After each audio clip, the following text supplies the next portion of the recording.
So today we're looking at Canteen Kate. It's an anthology collection put out by Canton Street Press. You can see here it has sort of all the Canteen Kate stories. One from Anchors Andrews, several from the Fighting Marines, and then she had her own comic, Canteen Kate, that ran 3 issues. Now she's this, as you can see, just based off the name, this woman who runs a canteen for the military. It's in the 1950s, and some of the stories, it seems, are set in Yokohama, Japan, and some are set in Korea. And it's kind of the convenience of the author and the story that they're trying to write. And she gets into a lot of hijinks. Mostly the stories are, it's not clear. Some stories it's just her friend, some of it's her boyfriend Al. She talks him into doing something, and hilarious results ensue. She's kind of a screwball comic. She's almost, I think, the Lucille Ball of comics. Redheaded like Lucille Ball, and this kind of a screwball type comedy.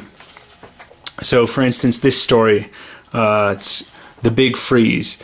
The weather's really hot. She tries to jury rig a fan using the washing machine. That doesn't pan out. So she convinces Al to, steal the colonel's air conditioning unit. And the punchline here is that once they install it and turn it on, they didn't actually get the air conditioning unit. They grabbed the air raid siren. And it's just, short stories like that. Very comedic, very hilarious. Let's back up a moment here, and we've got the introduction. And unfortunately, this is not a good introduction. Oftentimes you're buying, these anthologies, you want some really interesting background to the story. And there's an interesting story here. This is done here. It's by Matt Barker, and apparently he was a black comic artist in the 1950s, which is pretty rare. I mean, even today there's not many black comic artists out there, especially in the 1950s. That's an interesting story, that deserves to be told. And how did he come up with this Canteen Kate figure? Really would have been interesting. But the way this introduction is written, it's just Bob Burton's interaction with that and his personal story in relation to Matt Baker and Canteen Kate.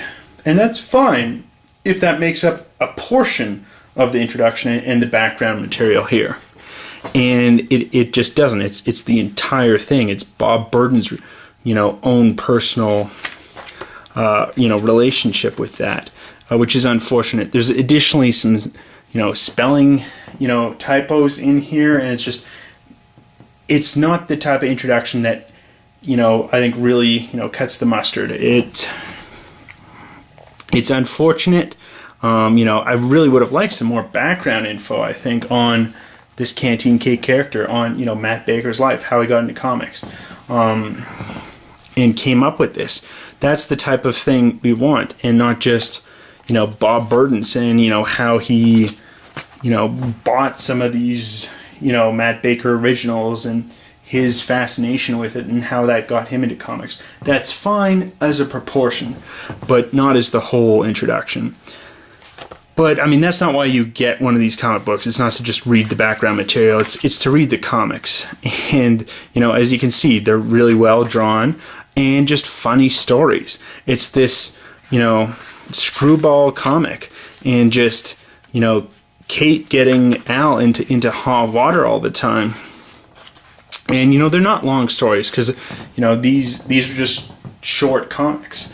They're 5-6 pagers. There's a couple of 1-pagers, and but they're all quite funny. You can see the restoration. It's pretty decent.